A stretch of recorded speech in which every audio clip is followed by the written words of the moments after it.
remember to buy a copy of your favorite books from the Cheeky Merchants. If we don't have it, we'll source it for you, but we'll definitely find the book for you. Hello, Cheeky Natives! Hallo, Tlhogonolo. Dr. Slay, how are you doing? Well, thank you. Can't complain. How are you? It's September, which is my busiest month in terms of my workload. I've been in court almost every week. So it's exciting to always come and talk to you about books, which is something that I love. I can't complain. Yeah, it's a good, you're right. It's the last sort of quarter and it's super busy, but it is what it is. And I'm very excited for today's conversation. I mean, also before shout out that one of the Cheeky Natives is a judge again for the Sunday Times Prize. So shout out to you. I mean, we never really talk about these things, but shout out for keeping us alive and relevant in the book world. Say less, boo. Thank you, Frina. Thank you so much. And I have the supreme honor of welcoming our guest today, who is the CEO of the Conversation Strategist. She holds a master's in international studies and diplomacy from the University of London and a master's in development finance cum laude from the Stellenbosch Business School. And she is also author of After the Fires, Unlocking the Power of Letting Go. Welcome, Nozipho. How are you today? I feel like I just stumbled into the cool squad and I'm so happy to be here. Thank you so much for having me. And I can't wait to get into our conversation. Thank you. I'm certain you get this question a lot. You kind of say in the start of the book that this isn't really like a memoir because, you know, memoir kind of feels like a telling of a life story. I wanted to understand how would you position your book, right? Because in many ways I was like, it is memoir-esque, but I wanted to know, because you disavow yourself from that categorization, how would you want the book to be seen? Yeah, it's such a brilliant opening question because I think I make that statement because I didn't intend to write a memoir. I was quite clear that if I am going to write something, it's not going to be my birth to death story. And that instead there was going to be an underlying provocation, some sort of invitation captured as a central theme that I really wanted to be the substantive content of the book. And so I think about my life story as a frame or a channel through which I introduce this challenge, provocation, contestation with the need to be in control, how it shows up in my life, and what it looks like to wrestle privately and publicly with it. And when I talk about control, it's also with the view that it can be replaced, it can be a proxy and can be replaced for anything that the reader might be going through. It might be control for me. It might be perfectionism for somebody else. It might be self-criticism for someone else. But it is an invitation to journey towards the thing that perhaps has served us in certain aspects of our lives and then comes up at a particular point as in disservice, and being able to know when that light becomes a shadow and to be able to step in and out as you navigate that relationship. So let me close off by saying that I knew nothing about the literary world and the publishing world other than just being a consumer of books up until this point. And so I'm still guided and open to being guided on where does this book actually fit? And I'm so happy that its reach and its tentacles are almost challenging it from being boxed in as a memoir or a self-help book or a business book. It's speaking to audiences across the spectrum. I think it's such an insightful way of surfacing that tension. And if I just go back to that very moment where I am on stage and I make the decision that I'm going to continue, because the producer in my ear gave me the option to opt out. And he said, I will get onto the stage myself if I need to, but if you want to get off the stage right now, it's okay. And I made the decision that I was going to get the job done and see it through.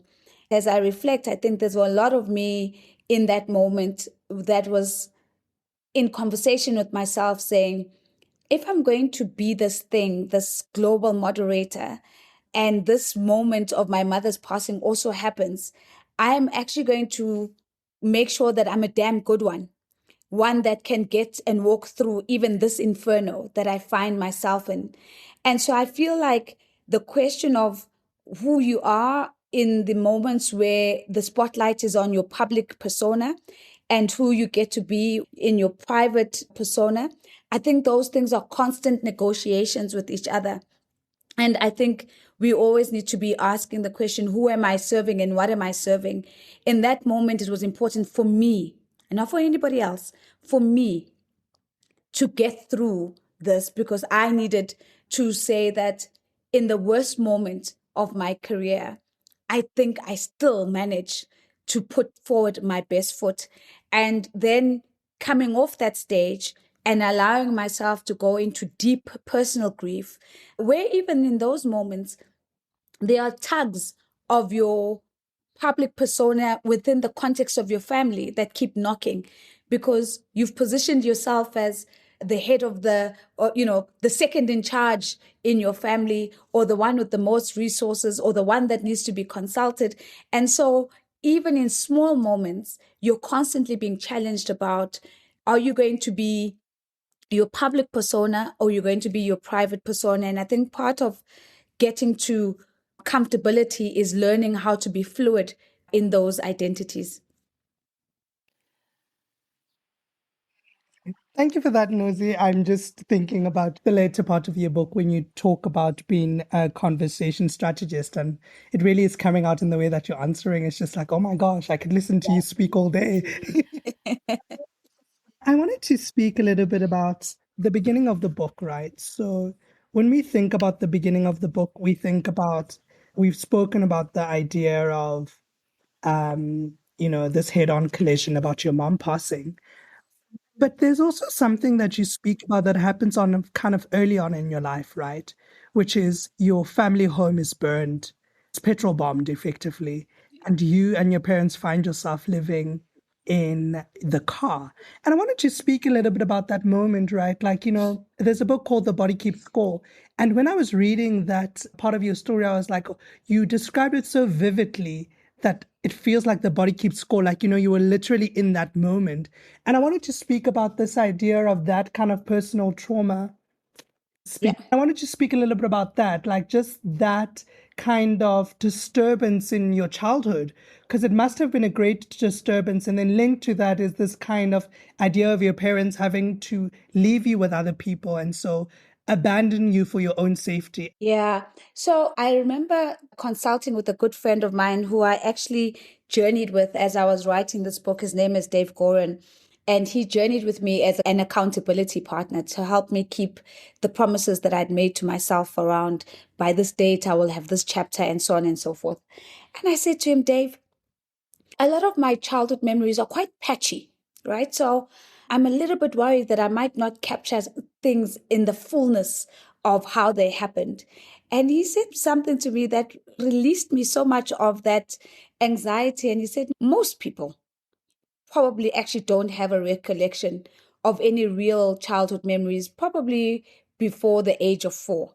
And if they paint those memories as if they know exactly what happened, there's probably a bit of fibbing and coloring in of the canvas happening there. And so, reflecting on that, I then set out to make sure that I go back and retrace through my father, who's still alive, these moments, and sitting with him for hours on end and saying to him, I need you to help me color in some of the missing spots. I have a vivid memory of the flames, of being on your back, and allowing him to tell me the story of how they actually found me behind the fridge where I had been hiding the smoke, and us fleeing together. I remember the white Passat and him having to demonstrate to me how they took the primer stove, which was in the boot, and wedged it between the front door and the back door in order to block it from the wind when my mother was preparing meals. And I think it's an important acknowledgement of people who help you to make the color move from sepia and into color. So the picture to move from sepia into color. My father's played an important role in helping me revisit and to close some of the gaps that I had, because after the car, I didn't really have a recollection of the moment of being handed over. But I suddenly remembered that that's where I was living, and that's the family that I was identifying as my own, and I had a very deep clarity about my name and not leaving as other kids would be leaving at the end of the day. I then again had to go back to my father to understand, why was I not leaving?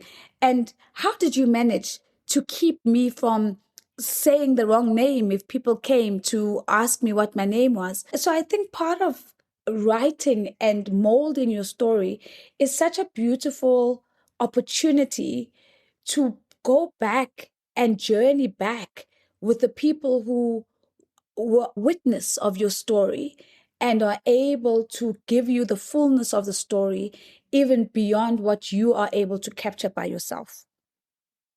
I love that idea that you go back and you journey and you're able to find different parts of your story. And I actually wanted to speak of something that has been weighing on my mind a little bit. In the book, it came out so clearly. And I think it would not be fair for us to not speak about your mother's legacy and your influence. I was so struck by how tenderly you wrote about your mother's journey to education, particularly in a world that is so obsessed with the idea that the time to achieve our dreams passes. So the idea that there are specific times in which we can achieve ours. So if you are not on a 30 under 30 or 40 under 40 list, the time for you to achieve your dreams has now passed you.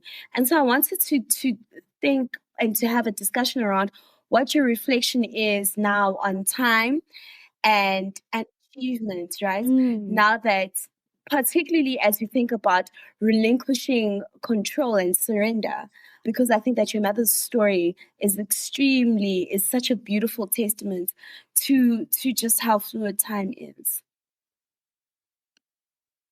Oh, guys, I feel like I'm going to say I love every question because it's really coming through that way. When I talk about my parents, there's this line that we tend to deliver as Black people, or people of color broadly, where we say, my parents were uneducated. And I've arrived at a place, I'm like, no, my parents were not uneducated. My parents did not have access to formal education. And that is a fundamentally different thing from labeling one's parents as uneducated. So I wanted just to get that out of the way because it's something that I'm quite conscious about, the language and how we language that when we talk about people who are intentionally locked out of systems of education and access to quality education. My mom deciding at the age of 48 that she was going back to high school, for me, was really, I don't know if I'm allowed to swear on this podcast, was a mindfuck in many, many ways, because it had never crossed my mind at that time that she had wanted anything different for her life than what she had. And I remember her saying to us as a family that I'm going to be the person that God has destined for me to be, not the person that I am right now. And it was such a profound thing for me to hear as a young woman. And, I'm 41 now, and I'm literally only 7 years younger than what my mom was at the time. And it's really shifted the way I think about the relationship between time and achievement. It's cemented for me that my journey is mine and that it's not subject to a particular timeline that is assessed by the world. It's allowed me to have a lot more grace with myself around things that I think I should have achieved by now that I haven't. When she then finished her high school at the age of 50, and then made a further announcement that she was now going to go to university, I knew in that moment that I would just never forget that I would never hold myself to some sort of rules about when things should be done. And that for me is quite a big thing because I'm quite achievement driven. I'm not the kind of person you set a target in front of and think that I'm going to sort of sashay my way towards. I'm quite competitive. I'm achievement driven. But in all of that, my mother and her life and how she chose to navigate her academic aspirations has been a constant reminder that there is absolutely nothing whose time has passed. Every opportunity is at the time that that opportunity is supposed to come, in the moment that it's supposed to come. And it is an invitation for me to start that journey then. And it's allowed me to really relinquish some of those benchmarks and scoreboards that I think I myself had been walking around with in my head for a very long time. We're taking a short break. We're taking a short break.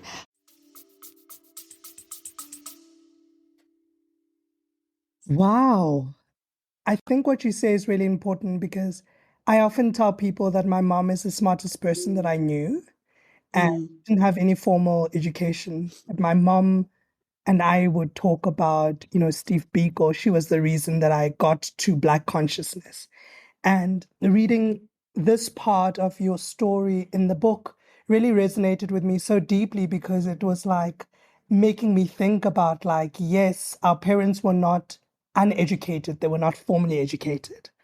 Yeah. One of the strengths and I think the beauty of the book, vulnerability around this myth of control. And it's interesting because you said, you're achievement driven, right? And you have spoken in the book about how you learned early in childhood that being in control was a way to protect yourself from undesired outcomes. Yeah. And you've explored how this has driven you to kind of perfection and how that perfection had served you well for a particular period of time. But ultimately, you confess that it stunted your growth. And it kind of also forced you to confront the limitation of excessive control. And I resonate with that so deeply, right? And I think about having this anxiety. I remember in high school, I was like, okay, I can just do well at school because that's something I can control, right? Or I can do well at university because it's something I can control. But as I'm getting older, I'm realizing, well, there are things that I'd like to control, but people are unpredictable and we live in a world with people. And I kind of wanted to speak about that myth of control and how you kind of freed yourselves from the chains of this excessive need to want to control everything, especially in a world of so much uncertainty. Yeah, I love as you talk about how I freed myself, it wasn't as poetic and beautiful as that. I think I went down fighting, kicking and screaming, get to that realization. And I like to tell the story of my husband and my deep desire for him to propose at a particular time that made sense according to my timeline and my age and what was happening in my life. And actually, it's just not happening. I tease Rory at every opportunity that I get as we're launching this book across the country. And I talk about all the moments that I thought, okay, this is the moment. They're most definitely going to propose. And all I was doing really in those moments is I was trying to sort of bend him into my plan for control because I had it all figured out in my head. I was going to make sure that I don't have any babies, like I don't succumb to teenage pregnancy, number one. I was not going to have a child. Boys bring babies. Babies, exactly, right? I'm not let any boy distract me in my 20s. I'm not also going to allow myself to be a young mother while I'm still trying to figure out my career. So I make all of these decisions and these promises and commitments to myself. And then I see this age 35 thing creeping up on me. And it's so funny because it really does change your expectations. And I started thinking, sure, okay, now the next stage is that I got to find a man, got to get him to propose, and so that we can have a baby immediately. And I remember one of the fights that Rory and I had, and he said to me, "You're pushing so hard for us to get married. Is that because you want to be married to me? Or is that because you need to be married now?" And I just remember that question literally flatlining me because I was like, sure, I'm squeezing this guy so much that he's not even sure whether it's about him or whether it's about my timeline. And of course, he doesn't propose on the moments that I expected.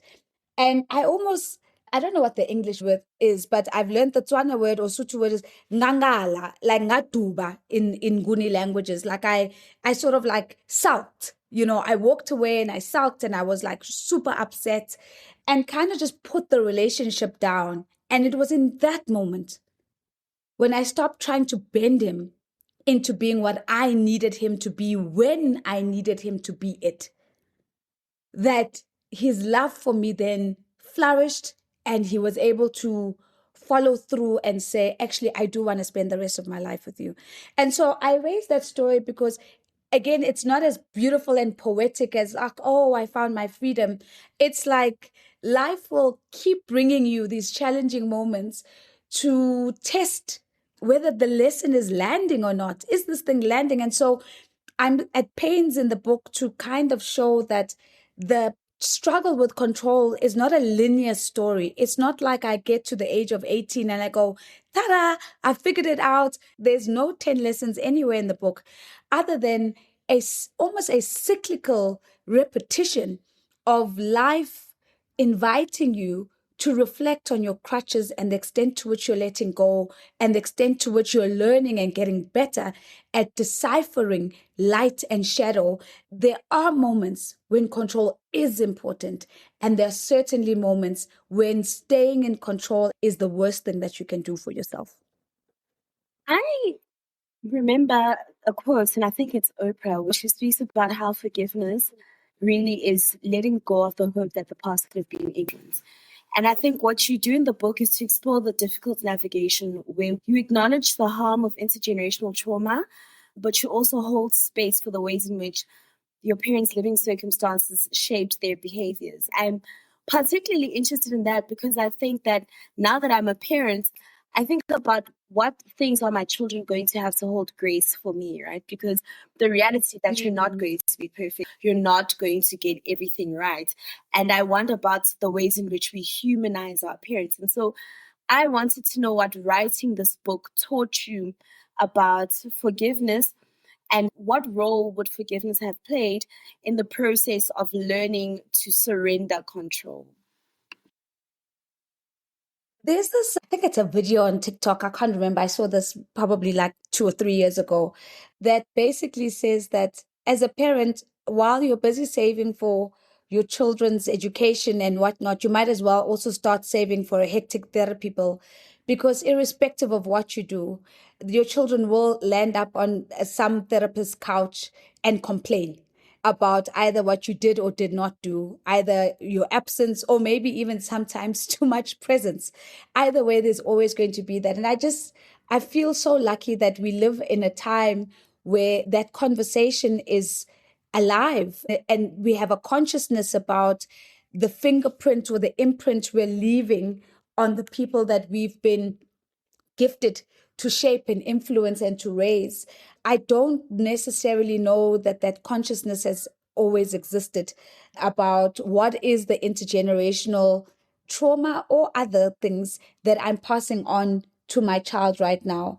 I think in the context of the book, it was important for me to document the part where I talk about going back to meet my parents anew in their childhoods and teenage years and young adulthood, and trying to understand how these two people, and in my mother in particular, were shaped and how their worldview was shaped. You know, there's a chapter that I write about this idea of having to respond to this question of who the hell does she think she is?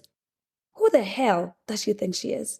And this is a question that rings so true for me and for so many women who are constantly sort of breaking barriers and boundaries of places that were otherwise not expected to be.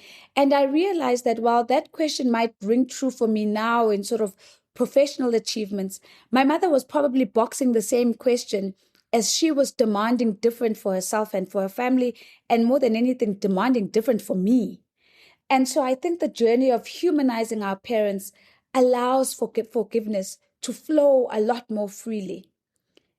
And I think when we don't do that, when we sort of assume that our parents were born as parents, we lose the opportunity to meet them and to see them differently. I think forgiveness is such an important, but sometimes such a difficult thing to extend to our parents. And I hope that the book and through my story, that it perhaps also just opens up some of those windows and doors for people to go, let me just put aside this person as I know them and try to understand who they were when they were me.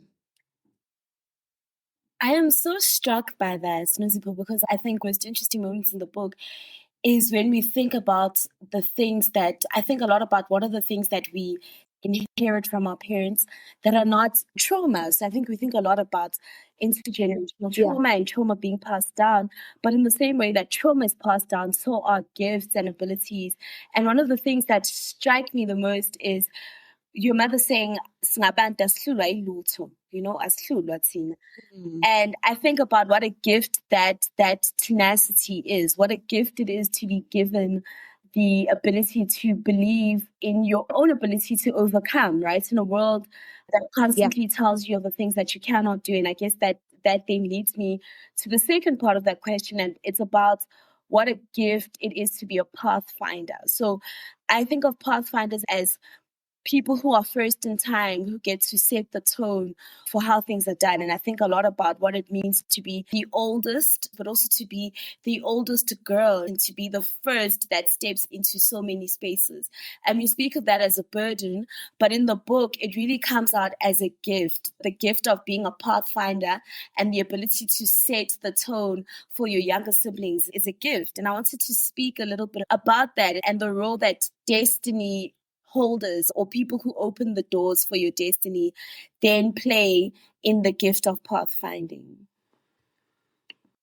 Yeah, so I love that you distinguish that it's not just trauma, because I think we are somewhat in a vortex of only talking about intergenerational trauma. One of the things that I had been speaking about on the roadshow as we're launching this book is the intergenerational values that my parents have passed down to us. 3 stand out for me, and they link to this theme of Pathfinder that you've surfaced. The one is being highly innovative. This idea of never accepting that there's only just one path forward, that there must be another way to get to the end other than this particular way. There must be a way of doing it differently. And that actually is something I think has been reinforced because of struggle. And in the absence of struggle, I don't know scientifically what's the correlation between our innovativeness and our struggle experience. But I had a front row seat to watching my parents constantly find another way. So being innovative is certainly one of those things. I think the other one is this idea of bringing effort into everything that we do. I like to tell the story of when my father decided to become a security guard after the textile industry had collapsed and he'd lost his job in the shoe factories. The only thing that he had left was his body. Because if you think about it, what security guards are doing is actually just putting their bodies on the line to secure things. And I watched this because I realized that when all else fails, I still have the effort I bring. And yes, that breeds tenacity and it breeds grit and all of these amazing things. But I think just the idea that my ultimate weapon is me and that how I show up matters and is distinctive enough to make a difference in everything that I do is something that I was raised in. And then the last one, although also it was something that I probably fought and tried to run away from as much as I could, is the value of being highly entrepreneurial. I didn't want to become an entrepreneur. I didn't want to be in business. All I ever wanted was a payslip. And when you read my story, you realize that the payslip was everything. It was the stability. It was certainty.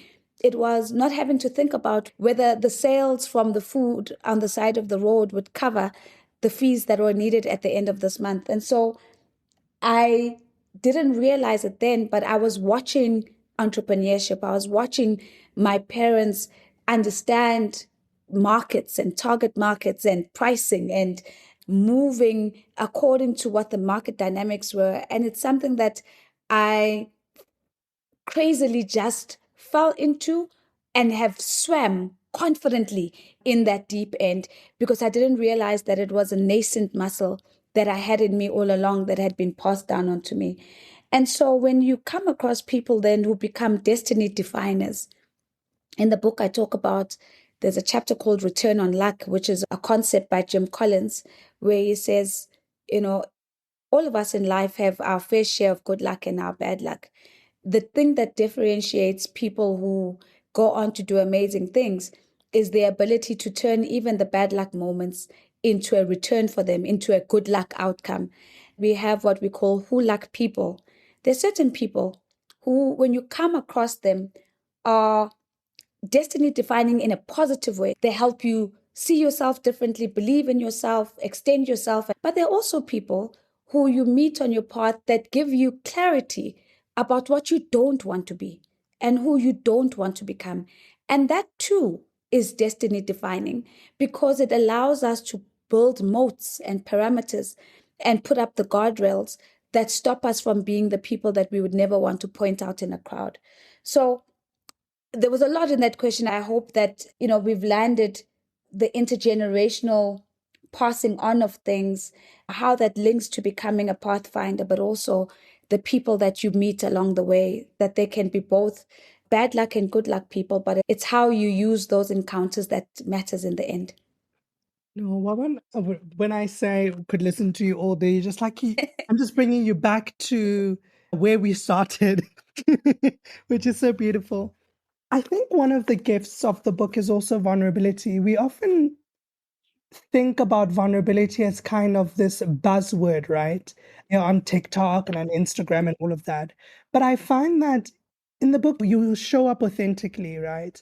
And you are vulnerable in things that, like, you bring us into the intimate, right? Into your interior life.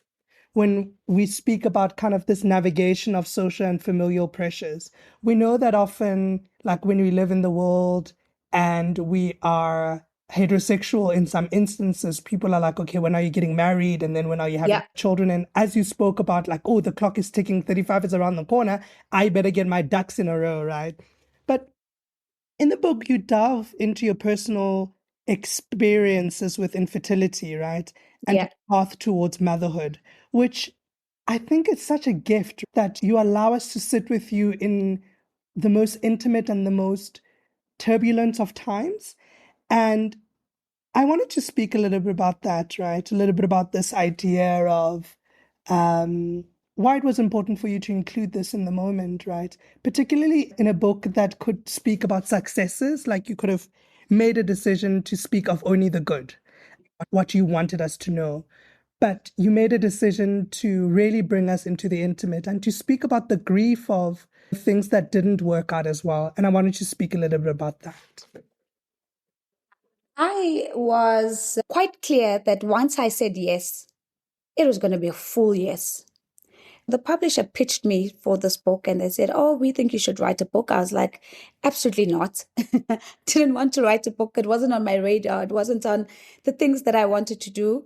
And they said, no, give us a chance. I said, okay, cool. So what do you guys think I should write about? And they're like, no, we think you should write about all of the amazing conversations you've had on all the global stages around the world.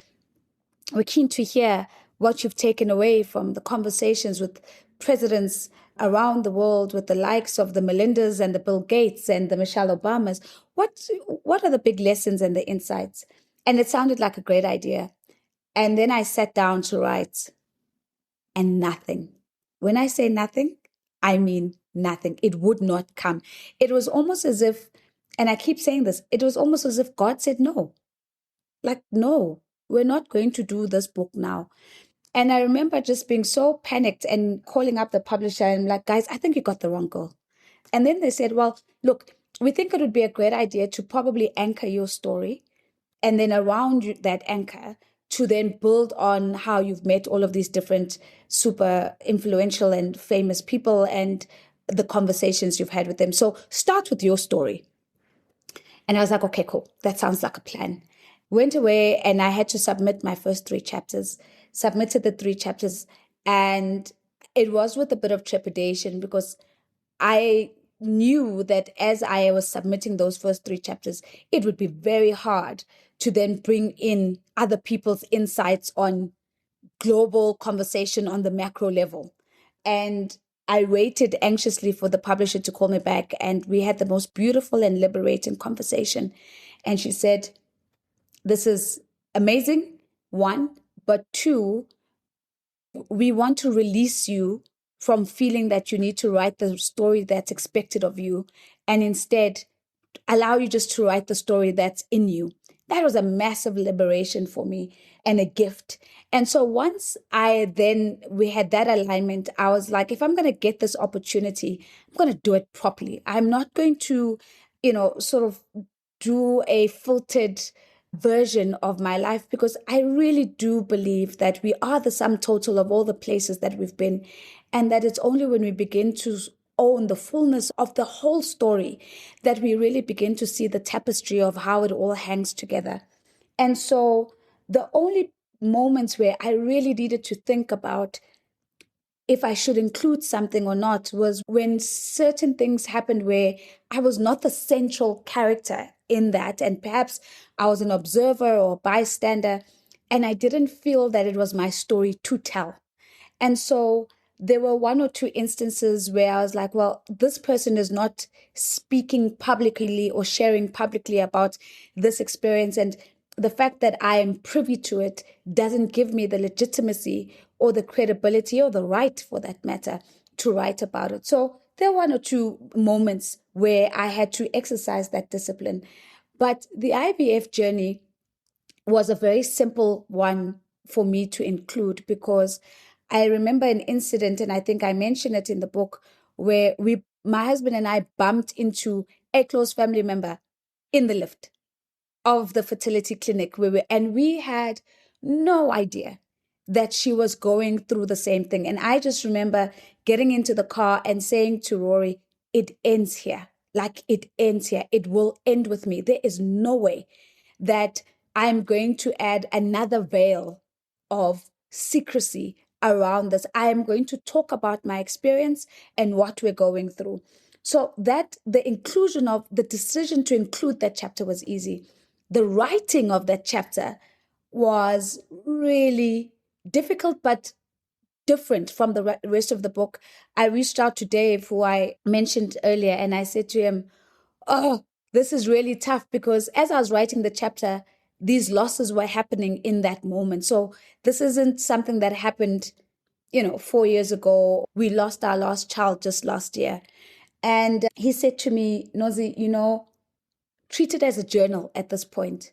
Just turn to the page when you feel that there's a pain that you want to share, and just write it out. And so that last chapter is really a series of journal entries. And if you read it, you can sense the pace at which I write it. There's a quickness to it, because the pain of sitting in it was just too much. And I wanted to get it out of me as quickly as possible. There's almost a mechanical feel to how I describe the stirrups, the drip. There's a staccato movement to it, because I'm literally living through it in that moment as I write it. And I think the final gift actually is that when I had finished that final chapter and I had the manuscript, I said to Rory, here's the final manuscript. I would be honored if you would read it before I submit it to the publisher. And his response to me was, I will not be the husband that censors his wife's experiences. I will read the book once it's come out like everybody else. I know that you love us, and I know that you will hold us with love and care. If whatever you've written is what you feel is in your heart, then it has my support. And in that way, I put the final full stop, and I was done. Yeah, thank you for that reflection, and thank you for being so vulnerable and so tender in that moment. And I love what you said about saying to your husband that this will stop here, that there is something about holding difficult moments in our lives with secrecy, right, that robs us of the ability to process and to also then commune with other people who may be going through that. I am struck by the courage in this book. I think I was speaking to a friend sometime last year, and I said, what I really missed most about my younger self is just how brave I was outside of the pressures. I really enjoyed a lot in this book was the moments of courage. So I'm thinking about the chapter that's called Sometime. Think about how important it is to be able to bet on yourself, and how that is something that is not always encouraged in women, right? To think of yourself as your own best thing. And I wanted to talk about courage and why courage was such a central theme in this book, but why you also felt it was so important that in a book about unlocking the power of letting go, that courage leads at the forefront. Big and small ways, right? Courage is not always just doing the bit, leaving your job, but it's also in the ability to renegotiate and to set boundaries with the people in our lives about how we move forward, for example. The title sometimes is inspired by David White. He is my all-time favorite poet. And in the poem, sometimes it talks about these questions that have no right to go away and will not go away. They're going to keep coming back and knocking until you're brave enough and courageous enough to answer them. And I think life is full of sometimes moments. I think the difference is whether we are opening ourselves to listening to them and to responding to those questions.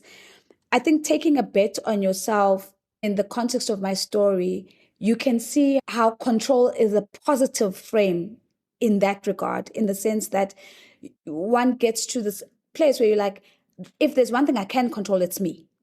I can control how I show up in circumstance. I can control the decisions that I take. And so I can also minimize the risk that I allow around myself, and I can reduce the things that could scupper my plans. And so betting in yourself is an act of courage, but it's also a commitment to retaining control over certain aspects of your life and not sort of leaving your fate to the hands of the universe, right? Because that would be the opposite side of the spectrum. So I think it's one of those moments where control is a light instead of a shadow.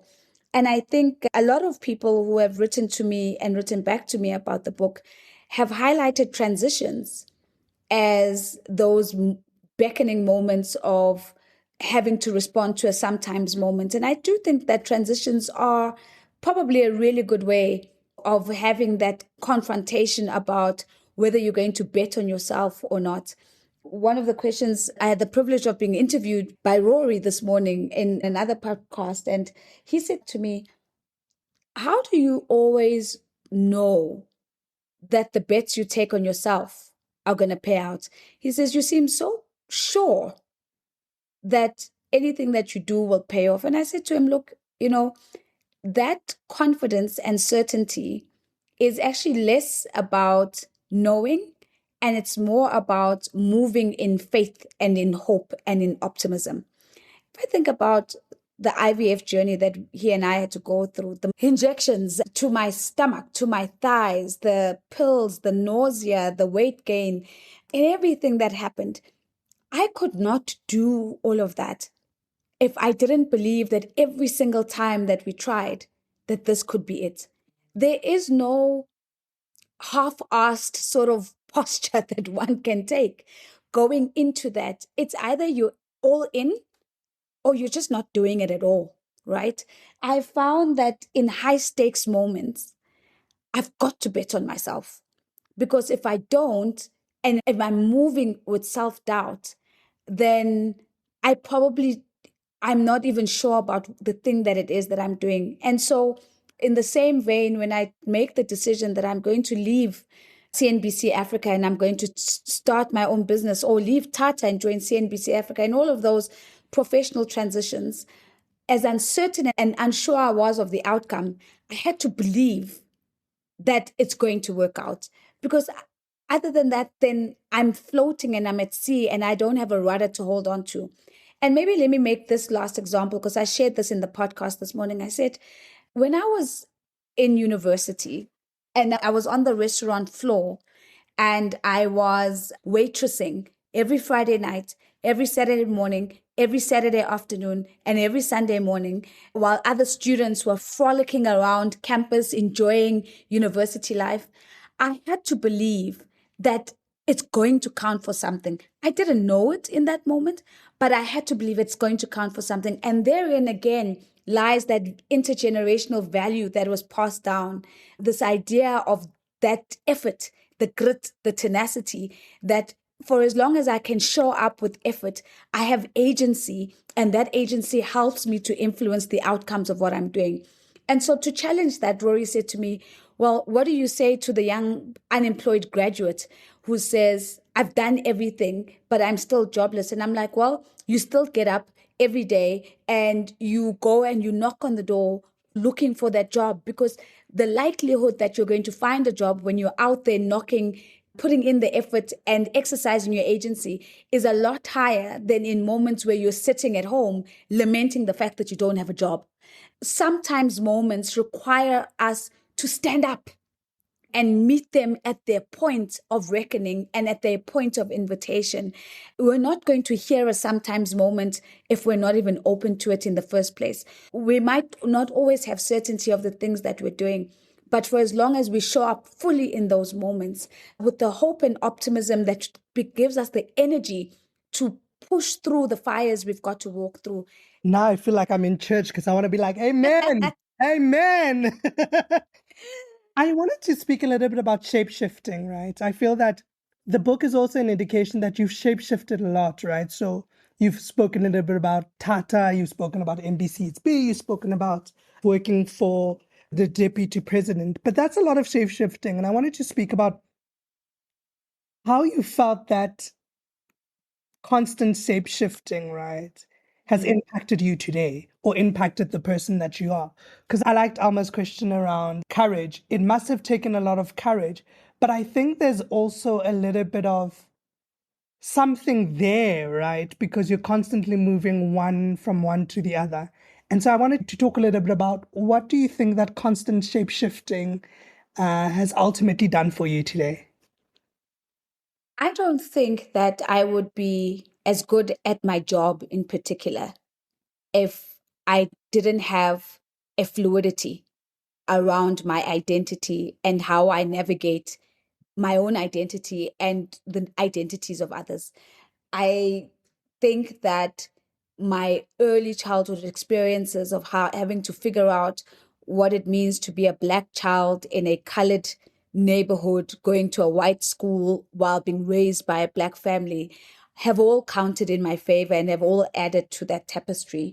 I talk a lot about in my work as a conversation strategist about connecting deeply with people and meeting them where they're at. I think I'm able to do that relatively better than most moderators because I have a learned muscle about how to morph into what other people will feel safe to connect with and easier to connect with. I know how to meet people at that point. And I can understand somebody listening to that and going, oh, yeah, but isn't that being inauthentic and sort of just being like everything to everyone? And I say, absolutely not. I talk in the book about being very conscious about being able to extend myself to be a point of connection for others, to be a safe space and to expand safe space for others without losing sight of my own feet.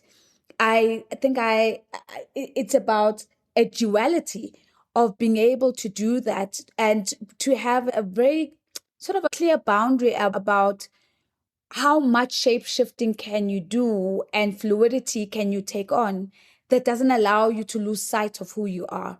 I always say that the Nozipho who gets onto a global stage and sits down with presidents is not necessarily the Nozipho who comes home to Rorisang to cook him supper, is not necessarily the Nozipho who will put Dilo on her back to try and put him to sleep, and is not necessarily the Nozipho that leads her team. However, on my deathbed, and assuming I have now passed and there's a obituary that is being read out about me, I'm living my life in such a way that the experience of me that my team will speak about will resonate to the experience of me that people who are in my social and family circle will know, will resonate with the experience that my children will have of me as their parents, will resonate with my husband in the way that he's experienced me as a friend, a partner, and a lover. And I think this is important because, especially for women, we have to move in different identities. We have to fulfill different roles that call on us to be different people at different points. But that does not mean that we are different people. Our experiences and how people experience us in those identities must have a commonality, although the functionality of who you need to be in that moment is going to differ depending on the role that you're assuming.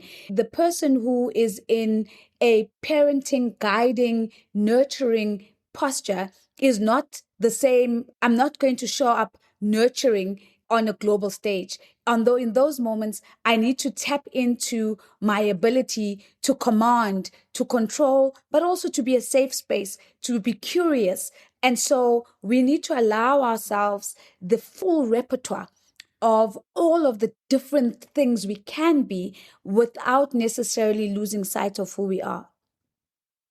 What can we learn from the metaphor of fire and regrowth in nature? I am so interested about what fire has taught you now that you've written the book and you're able to reflect. I love that, the relationship between fire and regrowth. So, of course, in the natural world, we know that sometimes fires are very necessary in order for there to be regrowth and rebirth. I was interviewed by a good friend of mine from Agenda Woman, the founder, Unomdeni Mdaki, and she asked me the question and said, are there fires that have burnt you and you could have avoided them? And I'll pause on that because I actually think that even the fires that burn us are probably necessary.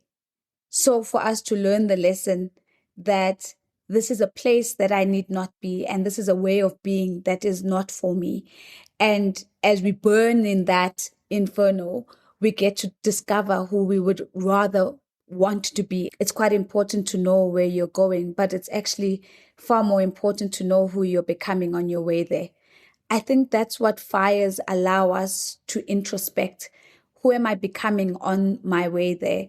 And I hope that the book is an invitation to always believe that there's always an after the fires. There's always a version of you that you could discover on the other side. And whether those fires are of your own making or whether they are circumstantial fires, the opportunity for rebirth and regrowth is always on the other side. But as we go through them, we also have the choice around the consciousness that we take with and the lessons that we surface. Or unfortunately, as life has shown me on a couple of occasions, if we just charge right through without taking the time to tap into that consciousness, that fire will burn again and again until the lesson lands. Hi. Amen. I wanted to ask, now that the book is out in the world, right, and kind of taken a life of its own, what do you hope people who pick up the book get from it? What is your hope about after the fires, unlocking the power of letting go? Now that it's out, now it's out of your hands, what do you hope people who pick it up get from it?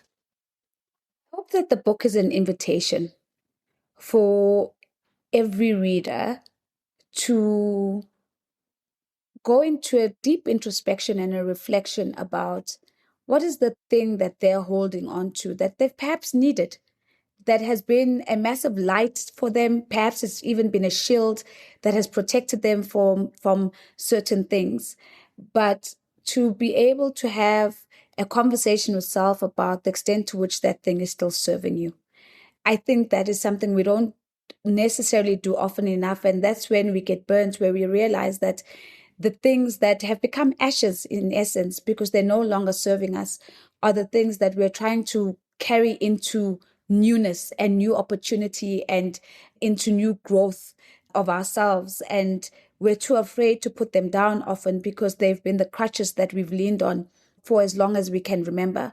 So I hope that this book is an invitation to introspection and self-reflection, a deepening of self-awareness, and a release. I think to a large extent, I would love for us to release the idea that you've got to have gotten it figured out.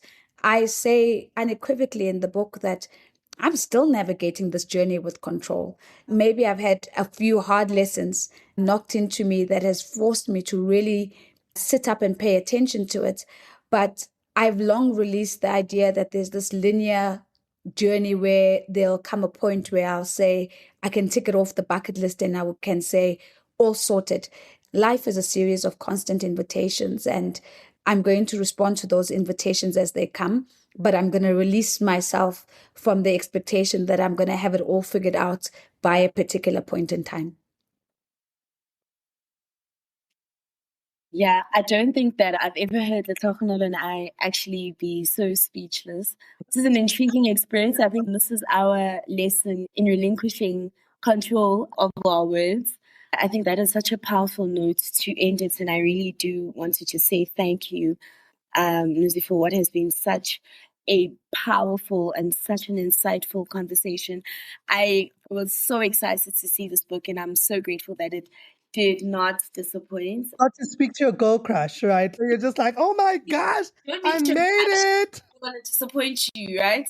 But I'm proud to say that Nozi has gone against the grain, so I'm very grateful. Thank you.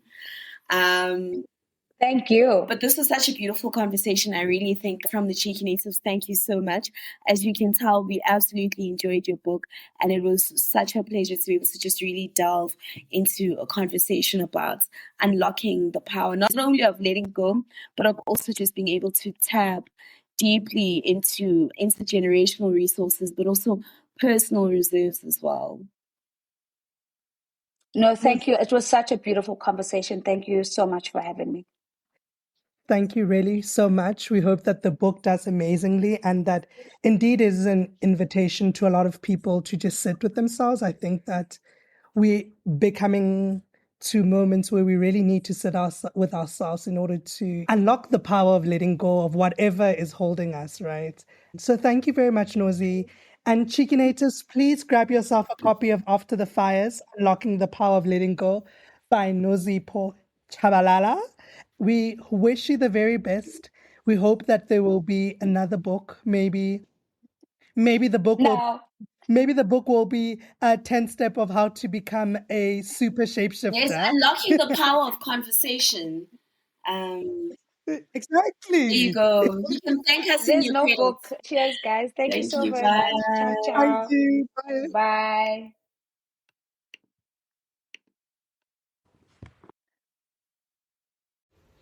Thank you for listening to this episode of The Cheeky Natives.